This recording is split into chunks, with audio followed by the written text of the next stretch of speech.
Naibahagi ni Derek Ramsey sa blog ni Dr. Vicky Bello ang isa sa dahilan kung bakit nag-propose siya kay Ellen Adarna kahit isang buwan pa lang niya itong nakikilala.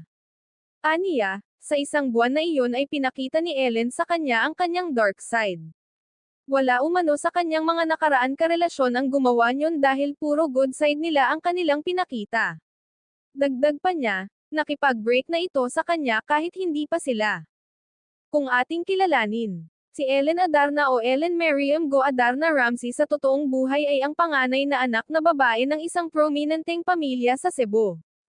Sila ay nagmamay-ari ng maraming condominiums, hotels, resorts, at mga motel sa Timog at pati na rin sa Manila at Davao. Isa din siyang kilalang modelo na nagsimula bilang isang sikat na social media celebrity na kinalaunan ay naging isa sa mga Star Magic artist mula noong taong 2013. Naging cover girl din siya sa iba't ibang magazines.